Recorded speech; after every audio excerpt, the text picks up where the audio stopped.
Hello beautiful people. അപ്പോൾ നമ്മൾ കഴിഞ്ഞ വീഡിയോയിൽ പറഞ്ഞത് ദ സീക്രട്ട് എന്ന ബുക്കിനെ കുറിച്ചായിരുന്നു.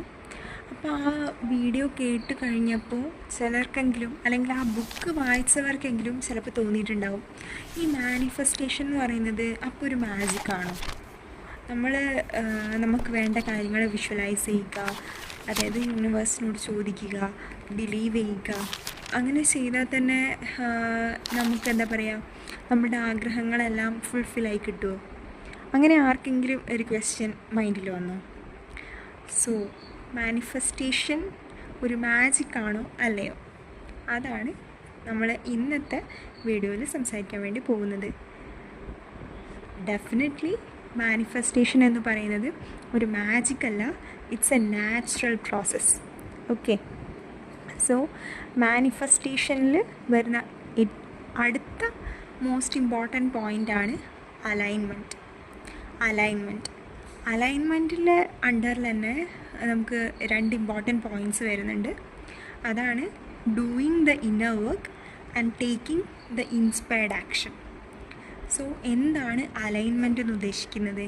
നമ്മൾക്ക് എന്താണോ വേണ്ടത് അതുമായിട്ട് അലൈൻ ചെയ്യുന്ന ബിഹേവിയർ ആയിരിക്കണം നമ്മളുടെ അടുത്ത് നിന്ന് വരേണ്ടത്. അതായത് ഇപ്പോൾ ഞാൻ ആഗ്രഹിക്കുന്നത് എൻ്റെ കയ്യിൽ ഒരു 50,000 രൂപ വരാൻ വേണ്ടിയിട്ടാണ്. സോ അത് വരണമെന്നുണ്ടെങ്കിൽ ഞാൻ എങ്ങനെ അലൈൻ ചെയ്യണം? ഫോർ എക്സാമ്പിൾ, ഇപ്പോൾ ഞാനത് അത്രയും തന്നെ ക്യാഷ് കിട്ടാനുള്ള ഒരു ജോബ് എനിക്ക് കിട്ടിയിട്ടുണ്ടെന്നുണ്ടെങ്കിൽ ആ ജോബ് ഞാൻ എന്ത് ചെയ്യുക, 100% ഓണസ്റ്റായിട്ട് ചെയ്യുക. അതുപോലെ തന്നെ എന്തൊക്കെ ഓപ്പർച്യൂണിറ്റീസ് ആണോ എൻ്റെ അടുത്തുള്ളത് അതെല്ലാം പ്രോപ്പറായിട്ട് യൂട്ടിലൈസ് ചെയ്യുക. സോ ഇതാണ് സിംപ്ലി അലൈൻമെൻറ്റ് എന്താണെന്ന് ഉദ്ദേശിക്കുന്നത്. സോ അലൈൻമെൻറ്റ് എന്ന് പറയുമ്പോൾ മെയിനായിട്ട് രണ്ട് കാര്യങ്ങളാണ് വരുന്നത്: doing the inner work and taking the inspired action. എന്താണ് ഈ ഇന്നർ വർക്ക് എന്ന് ഉദ്ദേശിക്കുന്നത്?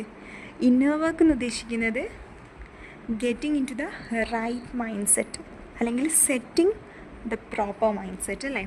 അപ്പോൾ നമുക്ക് എന്താണോ വേണ്ടത്, ഇപ്പം ഒരു 50,000 രൂപയാണ് ഞാൻ ആഗ്രഹിക്കുന്നതെന്നുണ്ടെങ്കിൽ ഒരിക്കലും എൻ്റെ മൈൻഡ് സെറ്റ് അല്ലെങ്കിൽ ഞാൻ വിചാരിക്കേണ്ടത് അതെങ്ങനെയാണ് കിട്ടുക, ഞാൻ ഇന്ന കാര്യങ്ങളൊക്കെ ചെയ്താലാണ് അത് കിട്ടുക, അല്ലാന്നുണ്ടെങ്കിലോ അതിൻ്റെ അടുത്തേക്ക് വരുമോ, അങ്ങനെ നമ്മൾ ആങ്ഷ്യസായി അതെപ്പോഴാണ് വരിക, അങ്ങനെ ഒബ്സസ്ഡായി നിൽക്കുകയല്ല നമ്മൾ ചെയ്യേണ്ടത്. എന്താ പറയുക, നമ്മളുടെ മൈൻഡിനെ തന്നെ കാമാക്കിക്കൊണ്ട് നമ്മൾ അത്രയും പോസിറ്റീവ് തോട്ട്സ് നമ്മളുടെ മൈൻഡിലേക്ക് കൊടുക്കുക. എൻ്റെ അടുത്തേക്ക് ഇത്ര എമൗണ്ട് വരികയാണ്, ആ എമൗണ്ട് നിങ്ങളുടെ അക്കൗണ്ടിൽ വന്നു കഴിഞ്ഞാൽ നിങ്ങൾ എങ്ങനെയുള്ള ഇമോഷൻസ് ആയിരിക്കും ഫീൽ ചെയ്യുക, നിങ്ങളുടെ മനസ്സിൽ കാണുക ആ എമൗണ്ട് നിങ്ങളുടെ അക്കൗണ്ടിൽ വന്നതായിട്ടും നിങ്ങൾക്ക് അന്നേരം ഉണ്ടാകുന്ന ഇമോഷൻസും നിങ്ങൾ ആ എമൗണ്ട് വെച്ച് ചെയ്യാൻ പോകുന്ന കാര്യങ്ങളും എല്ലാം തന്നെ എന്ത് ചെയ്യുക, നിങ്ങളുടെ മനസ്സിൽ കാണുക. സോ എങ്ങനെയാണ് നമ്മൾ കാമായിട്ട് ഇതിനു വേണ്ടിയിട്ട് ചെയ്യുക? അതായത് എങ്ങനെയാണ് നമ്മളൊരു റൈറ്റ് മൈൻഡ് സെറ്റ് ഡെവലപ്പ് ചെയ്തെടുക്കുക? ഇപ്പോൾ ഒത്തിരി നെഗറ്റീവ് തോട്ട്സ് കൊണ്ട് നിറഞ്ഞിരിക്കുന്ന ഒരു മൈൻഡാണെന്നുണ്ടെങ്കിൽ ആ നെഗറ്റിവിറ്റിയൊക്കെ മാറ്റാൻ വേണ്ടിയിട്ട് നമുക്ക് ചെയ്യാൻ വേണ്ടി പറ്റുന്ന ഒരു സ്യൂട്ടബിൾ ആൻഡ് യൂസ്ഫുൾ ടൂളാണ് മെഡിറ്റേഷൻ എന്ന് പറയുന്നത്. അപ്പോൾ മെഡിറ്റേഷൻ എന്ന് പറയുമ്പം മിക്കവർക്കും വരുന്നൊരു തോട്ടാണ്, ഓക്കെ അതിനു വേണ്ടി എനിക്കൊരു സൈലൻ്റ് ആയിട്ടുള്ളൊരു സ്ഥലം കണ്ടുപിടിക്കണം, ഞാൻ ഒരുപാട് നേരം ആ ഒരു മെഡിറ്റേഷൻ ആ ഒരു പോസ്ചറിലിരുന്ന് ഒരുപാട് നേരം ഞാൻ എൻ്റെ ബ്രെത്തിൽ ഫോക്കസ് ചെയ്ത് അങ്ങനെ ചെയ്യേണ്ടി വരും, അങ്ങനെയൊക്കെ ഒരുപാട് തോട്ട്സ് വരാം. പക്ഷെ അങ്ങനെയല്ല.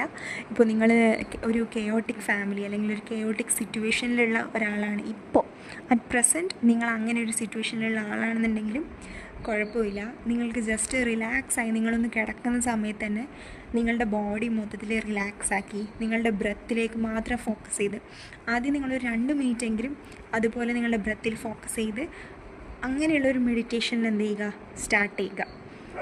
പതിയെ നിങ്ങൾക്ക് ഒരു സൈലൻ്റ് ആയിട്ടുള്ള സ്പേസ് കിട്ടുകയാണെങ്കിൽ അവിടെ നിന്നൊരു 5 മിനിറ്റ് മെഡിറ്റേറ്റ് ചെയ്യുക. പിന്നെ നിങ്ങളെ കൊണ്ട് പറ്റുന്ന പോലെ അത് 10 മിനിറ്റ് ആക്കുക.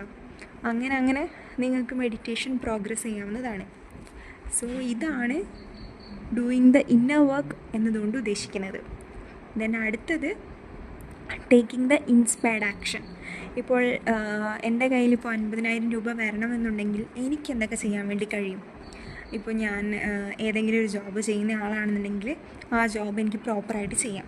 അതുപോലെ തന്നെ എന്തെങ്കിലുമൊക്കെ സൈഡ് ഹസിൽസിലുള്ള ഒരാളാണെന്നുണ്ടെങ്കിൽ അതും എനിക്ക് യൂട്ടിലൈസ് ചെയ്യാം. എൻ്റെ അടുത്ത് എന്തൊക്കെ ഓപ്പർച്യൂണിറ്റീസ് ആണുള്ളത് എല്ലാം തന്നെ എനിക്ക് യൂട്ടിലൈസ് ചെയ്യാം.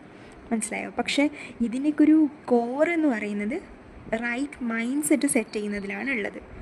നമ്മൾ എന്ത് ചെയ്യുക, വേറെ ഒന്നിനെക്കുറിച്ച് തന്നെ റിസൾട്ട് എന്താകും എന്നുള്ളതിനെക്കുറിച്ച് ഒബ്സസ്ഡ് ആകാതെ ആ പ്രോസസ്സിൽ ഫോക്കസ് ചെയ്യുക.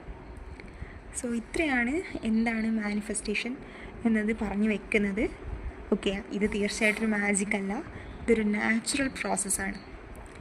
സോ നമുക്ക് ഇനി വരുന്ന വീഡിയോസിലും ഈ ടോപ്പിക്കിനെ കുറിച്ച് ഡീറ്റെയിൽഡ് ആയിട്ട് സംസാരിക്കാം.